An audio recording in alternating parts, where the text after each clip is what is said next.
এই কুত্তার বাচ্চা সুদখোর ইউনূস ক্ষমতায় আইসা সংস্কারের নামে শুরুতেই কি করছে, জাতীয় দিবস বাতিল করছে। আর জাতীয় দিবস বাতিল করতে গিয়ে সবার আগে হচ্ছে 15ই আগস্টের ছুটি বাতিল করছে। আর তোরা সমন্বয়করা, কুত্তার বাচ্চারা, ছাত্ররা, তোরা যে লুঙ্গি ডান্স করছস 15ই আগস্ট, আমগরে ঢুকতে দেস নাই, আমগরে মারধর করছস, আমগো শরীরে এখনো রক্তের দাগ লাগা রয়েছে, আমগো শরীরে এখনো কালো হইয়া রয়েছে, রক্ত জমাট বাইধা রয়েছে।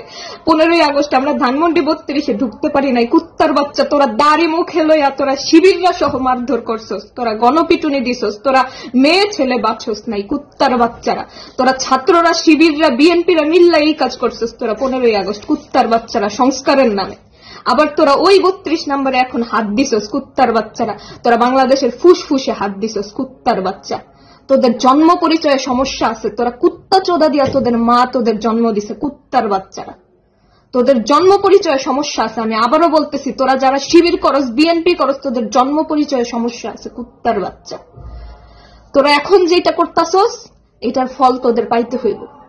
তোরা লুঙ্গি ডান্স করছস না, তোরা বলস না যে শেখ হাসিনা গণহত্যা করছে। শেখ হাসিনা গণহত্যা করছে, এটার প্রমাণ তোরা জাতিসংঘে করতে পারস নাই। কুত্তার বাচ্চা, করতে পারস নাই। তো করে যে বাঁচায় রাখছে না, এইটাই ওনার ভুল। এই সমন্বয়করা যে বাঁচায় রাখছে না, এইটাই ওনার ভুল।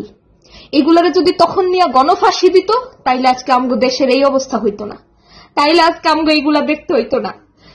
আমাদের চোখ থেকে যে কয়টা পানির ফোঁটা পড়তেছে, আমাদের বুকে যে রক্তক্ষরণ হইতেছে, এইটার দায়ভার তোকে নিতে হইব। চোখের সামনে যদি তো করে দেখি কুত্তার বাচ্চা, ভার্সিটি হোক, বাসায় হোক, রাস্তাঘাটে হোক, একেবারে দাড়িগুলা টান দিয়া ছিঁড়া ফেলাম। কুত্তার বাচ্চা, ইসলামের নামে ব্যবসা চোদাস। হ্যাঁ, ইসলামের নামে ব্যবসা চোদাস। ইসলাম বুঝাস, ইসলাম মানস, ইসলাম দিয়ে ব্যবসা করবি, ইসলাম দিয়ে রাজনীতি করবি বাংলাদেশে। একবারে দাড়ি টাইম না ছিড়ালাম কুত্তার বাচ্চা, আরেকবার মুসলমানি করাই দিব তো ধন টাইম। কুত্তার বাচ্চা।